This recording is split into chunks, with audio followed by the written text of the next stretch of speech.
Hi. Recently എൻ്റെ ഒരു front ചോദിച്ചു, ചേച്ചി എന്താണ് സെൽഫ് ലവ് എന്ന്. അപ്പോൾ ഞാൻ പെട്ടെന്ന് ഇങ്ങനെ കേട്ടപ്പോൾ ഒന്ന് ലൈക്ക് അന്നേരം എനിക്ക് വായി തോന്നി എന്തൊക്കെയോ പറഞ്ഞു. പക്ഷെ അതിങ്ങനെ എന്നെ സംബന്ധിച്ച് സെൽഫ് ലവ് എപ്പോഴും ഇങ്ങനെ മാറിക്കൊണ്ടിരിക്കും. എനിക്ക് ഇടയ്ക്കൊക്കെ ആണെങ്കിൽ മേക്കപ്പ് ചെയ്യുമായിരുന്നു സെൽഫ് ലവ്, പിന്നെ ബുക്ക് വായനയായി സെൽഫ് ലവ്, ആൻഡ് ഇപ്പോൾ എനിക്ക് സോളോ ഡേറ്റ്സ്, ട്രാവലിംഗ്, എക്സ്പ്ലോറിംഗ് ഒക്കെയാണ് സെൽഫ് ലവ്. അപ്പം പറഞ്ഞു വന്നത്, നമ്മളിന്ന് ഇവിടുത്തെ ഏറ്റവും പ്രശസ്തമായ ഒരു അമ്പലത്തിൽ അരുൾമുഖ പാർത്ഥസാരഥി ടെമ്പിൾ പോവാണ്. അപ്പോൾ പെട്ടെന്ന് റെഡി ആവാം. ഇപ്പോൾ സമയം 5:54, 6 മണിയാകുമ്പോൾ അമ്പലം തുറക്കും. ഇന്ന് ഭയങ്കര തിരക്കുള്ള ദിവസമായിരിക്കും അവിടെ. അപ്പം വേഗം റെഡി ആയിട്ട് നമുക്ക് പോവാം. വളരെ സിമ്പിളായിട്ടൊരു മേക്കപ്പ് ലുക്കാണ് കേട്ടോ ചെയ്തത്. ജസ്റ്റ് ഒന്ന് തലമുടി ഒന്ന് ക്ലിപ്പ് ചെയ്തു, പിന്നെ ഒരു പൊട്ട് മസ്റ്റാണ് എപ്പോഴും എനിക്ക്, കണ്ണെഴുതി. ഓക്കെ. പക്ഷെ ഒരു കഷ്ടം എന്താന്ന് വെച്ചാൽ ഈ ബാഗാണ്. സ്കൂളിൽ പോകുന്ന പോലെയാണ് ഞാൻ ഇപ്പോഴും എവിടെ വേണേലും പോകുന്നത്. ഇതിലെന്താന്ന് ചോദിച്ചാൽ ഞാൻ കാണിക്കാവേ. ഞാൻ എവിടെ പോകുമ്പോഴും തന്നെ ഞാൻ കറന്റ് വായിക്കുന്ന ബുക്ക് എൻ്റെ കൂടെ ഉണ്ടാവും. പിന്നെ ഇത് ഞാൻ യാത്ര ചെയ്യുമ്പോൾ ജേണൽ ചെയ്യുന്ന ബുക്കാണ്. പിന്നെ കൊട, പിന്നെ ലൈറ്റായിട്ട് ഒരു മേക്കപ്പിൻ്റെ ഒരു ചെറിയത്, അത് വെച്ചാൽ മേക്കപ്പ് എന്നല്ല, ചീപ്പ്, പിന്നെ മറ്റേ പൊട്ട്, കൺമഷി, അങ്ങനെയൊക്കെ കേട്ടോ. പിന്നെ കുപ്പിവെള്ളം. എനിക്ക് ക്യാമറ ഒന്നും എടുത്തു തരാൻ ആരും ഇല്ലാത്തതുകൊണ്ടാണ് ഇങ്ങനെ ഇരിക്കുന്നത്. പിന്നെ കുപ്പിവെള്ളം, ഇങ്ങനത്തെ ചെറിയ ചെറിയ സ്നാക്ക്, ഇതൊക്കെ ഉള്ളൂ. പക്ഷെ എൻ്റെ ബാഗ് എപ്പോഴും ഭയങ്കര ഹെവിയാണ്. എൻ്റെ അടുത്ത് എല്ലാവരും കംപ്ലൈൻറ്റ് ചെയ്തൊരു കാര്യമാണ്, എന്താണ് ഇതിനകത്ത് കല്ലാണോ. പണ്ടേ അങ്ങനെ എൻ്റെ ബാഗ് എപ്പോഴും ഭയങ്കര ഹെവി ആയിരിക്കും. അമ്പലത്തിൽ പോകുമ്പോൾ എന്തിനാണ് ഈ ബുക്കും കൊണ്ട് പോകുന്നതെന്ന് ചോദിച്ചാൽ, ലൈക്ക് നമുക്ക് ഇപ്പം സോളോ ഡേറ്റിങ്ങിന് പോകാം. അപ്പം അമ്പലം കഴിഞ്ഞിട്ട് നമുക്ക് എവിടെയെങ്കിലും നല്ല സ്ഥലമൊക്കെ കിട്ടി അവിടെ നിന്ന് വായിക്കാമല്ലോ.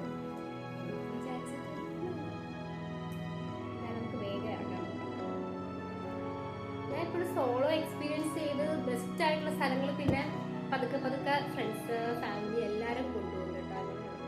അപ്പം എനിക്ക് ആ വൈബ് ഇഷ്ടമായ സ്ഥലങ്ങൾ ഞാൻ പിന്നെ ബാക്കി ആൾക്കാർ നമുക്കെന്നാ വേഗം ഞാൻ റാപ്പിഡോ ബുക്ക് ചെയ്യട്ടെ. So my cab will be there in 2 minutes.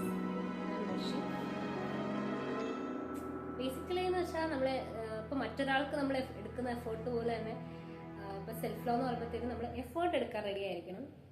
നമുക്ക് ഇഷ്ടമുള്ള കാര്യങ്ങളൊക്കെ ചെയ്യാനായിട്ട് എഫേർട്ട് എടുക്കാൻ നല്ലതാണ്. ആ ഒരു പോയിന്റ് ആലോചിച്ചപ്പോൾ പെട്ടെന്ന് പറയാമെന്ന് വെച്ചാൽ ഞാൻ പെട്ടെന്ന് റഷ് ചെയ്യട്ടായിരുന്നു.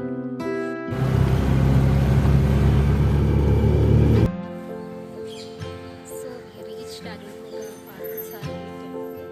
ഇവിടെ പ്രത്യേകത എന്ന് പറയുന്നത് കൃഷ്ണൻ പാർത്ഥനായിട്ടാണ് ഉള്ള അമ്പലമാണ്. അർജുനെ തേരാളിയായിട്ട്.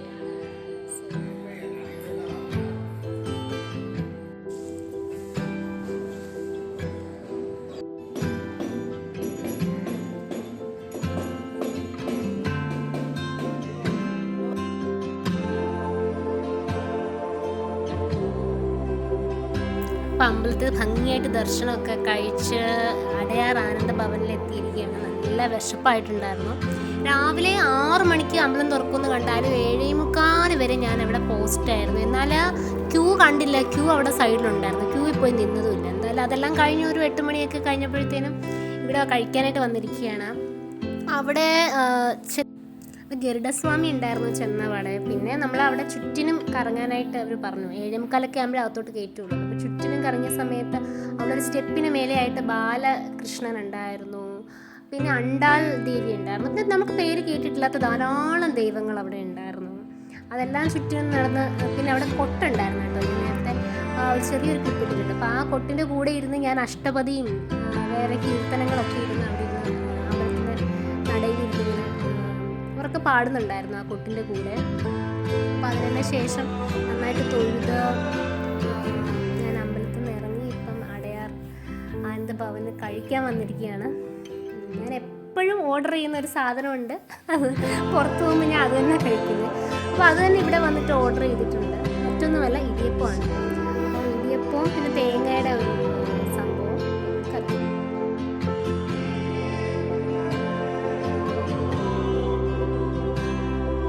അപ്പോൾ അമ്പലത്തിൽ നിന്ന് ഇറങ്ങി ഇടിയപ്പമൊക്കെ കഴിച്ച സന്തോഷത്തിൽ അടുത്ത് ഞാൻ നോക്കിയപ്പോൾ അടുത്തൊരു പള്ളി കണ്ടു. Saint Thome cathedral. അടുത്തല്ല, കുറച്ച് ദൂരമുണ്ട്, മൈലാപ്പൂരാണ്, ഓപ്പോസിറ്റ് ഡയറക്ഷനിൽ പോകണം. അപ്പം ഞാൻ അങ്ങനെ പള്ളിയിലോട്ട് പോകാമെന്ന് പറഞ്ഞ് വെച്ച് പിടിച്ചപ്പോഴാണ് എൻ്റെ ശരിയല്ല. ഞാൻ ഒന്ന് വണ്ടി ഓട്ടോയിലിരുന്ന് തന്നെ ഒന്ന് ശരിയാക്കിയിട്ടും വീണ്ടും ഇങ്ങനെ എന്തോ ഇങ്ങനെ തൂങ്ങിയൊക്കെ കിടക്കുന്നു. അപ്പം സെറ്റ് ചെയ്തു. ഇനി ഞാൻ ആലോചിക്കുമായിരുന്നു, ഈ ചെന്നൈയിലെ ഈ വൈബ് ഞാൻ ഭയങ്കരമായിട്ട് ഞാൻ എൻജോയ് ചെയ്യുന്നുണ്ട് കേട്ടോ. ഇങ്ങനെ എന്ത് രസമാണെന്ന് പറഞ്ഞാൽ ചെന്നൈയിൽ പോയിട്ട്. അപ്പോൾ അതൊക്കെ ഇങ്ങനെ ആസ്വദിച്ച് എന്താ പറയുക, നമ്മൾ ആരെങ്കിലും വന്നിട്ട് നമുക്ക് എവിടെയെങ്കിലും പോകാമെന്ന് കരുതുന്നത് അത്രയ്ക്ക് നല്ലൊരു ഐഡിയ ആയിട്ട് എനിക്ക് എപ്പോഴും തോന്നാറില്ല.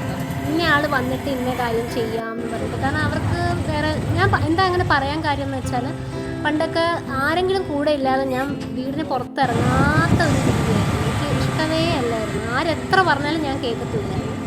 പക്ഷേ പിന്നെ സ്വന്തമായിട്ട് പോയി അതിൻ്റെ ആ ഒരു സ്പിരിറ്റ് അറിഞ്ഞ് പിന്നെ എനിക്കിപ്പോൾ എല്ലാവരുടെ കൂടെ പോകാനും അതേപോലെ തന്നെ ഞാൻ സ്വന്തമായിട്ടുള്ള ആ ഒരു സെൽഫ് ആയിട്ടുള്ള മൊമെൻറ്റ്സും ഞാൻ എംബ്രേസ് ചെയ്യാറുണ്ട്. അപ്പോൾ എല്ലായ്പ്പോഴും കൂട്ടുകാരെയും വീട്ടുകാരെയും നാട്ടുകാരെയൊക്കെ നോക്കിക്കൊണ്ടിരുന്നാൽ നമുക്ക് പല കാര്യങ്ങളും ചിലപ്പോൾ ക്യാൻസലായി പോയി എന്നൊക്കെ വരാം. പക്ഷെ നമുക്ക് കൊതിയുള്ള കാര്യങ്ങളൊക്കെ നമ്മൾ ചിലപ്പോൾ നമ്മൾ ചില ലോൺലിനെസ്സൊക്കെ നമ്മളെ ബാധിക്കാം. പക്ഷെ അതിനെ നമ്മൾ എംബ്രേസ് ചെയ്യാൻ ശീലിക്കുക. നമ്മളപ്പോൾ ഭയങ്കര ഒരു പ്രത്യേക തരത്തിലുള്ളൊരു ഫ്രീഡം ആണ് നമുക്ക് എത്തിച്ചേരാൻ പറ്റുന്നതെന്ന് എനിക്ക് തോന്നുന്നത് കേട്ടോ. അപ്പം നമുക്ക് പള്ളിയിലോട്ട് വെച്ച് പിടിക്കാം. സെൻറ് തോം കത്തീഡ്രൽ ബസിലിക്കയുടെ മുന്നിലാണ് നമ്മളിപ്പോൾ ഉള്ളത്. ഇത് മൈലാപ്പൂരാണ് കേട്ടോ. ഞാൻ ഇങ്ങോട്ടിങ്ങി വന്നു. ലോകത്തെ 3 ഫേമസായ കത്തീഡ്രൽ പള്ളിയിൽ ഒരെണ്ണമാണിത്. ബാക്കി 2 വത്തിക്കാനിലാണുള്ളത്. ഇന്ന് ഇൻഡിപെൻഡൻസ് ഡേ പ്രമാണിച്ച് ഇവിടെ എന്തോ സ്പെഷ്യലാണ്.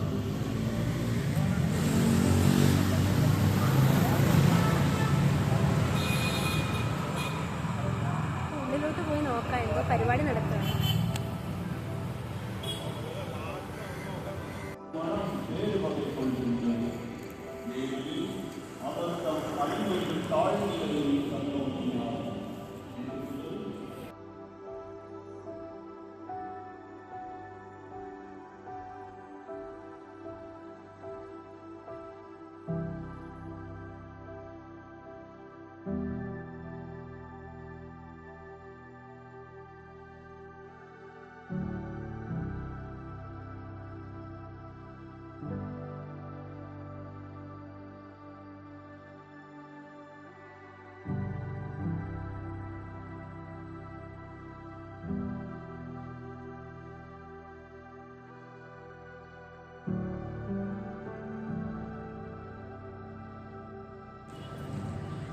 ഇവിടെ ലൈറ്റ് ഹൗസ് വന്നതാണ്. പക്ഷെ ഇന്ന് ഇൻഡിപെൻഡൻസ് ഡേ ആയതുകൊണ്ട് ലൈറ്റ് ഹൗസ് ഓപ്പൺ അല്ലായിരുന്നു. സോ നമ്മൾ തൊട്ടടുത്തുള്ളൊരു ബീച്ചിലാണ് പോകുന്നത്.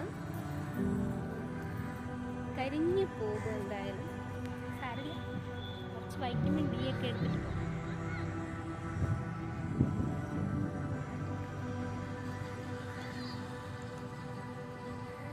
ഇന്നധികം ആൾക്കാരൊന്നും ഇല്ല ബീച്ചിൽ. ഈ സമയമായതുകൊണ്ടായിരിക്കും കേട്ടോ.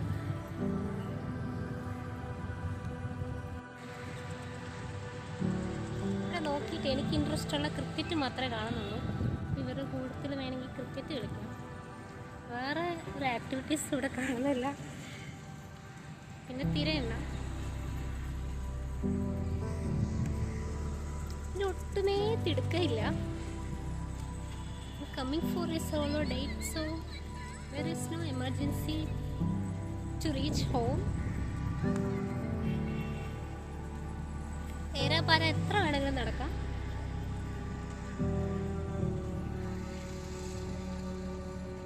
Kids are playing cricket here.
Guys ഒടുക്കത്തെ വൈബാണ്. ഇവിടെ ദേ വള്ളമായിട്ട് മുക്കുവന്മാർ ഇൻഡിപെൻഡൻസ് ഡേക്ക് ഇതേ വള്ളമൊക്കെ ആയിട്ട് വരുന്നു. പിന്നെ എനിക്കിവിടെ പേടി ഞണ്ടാണ് കേട്ടോ, വലിയ ഞണ്ടുകൾ ഉരുണ്ട് വരുന്നുണ്ട്.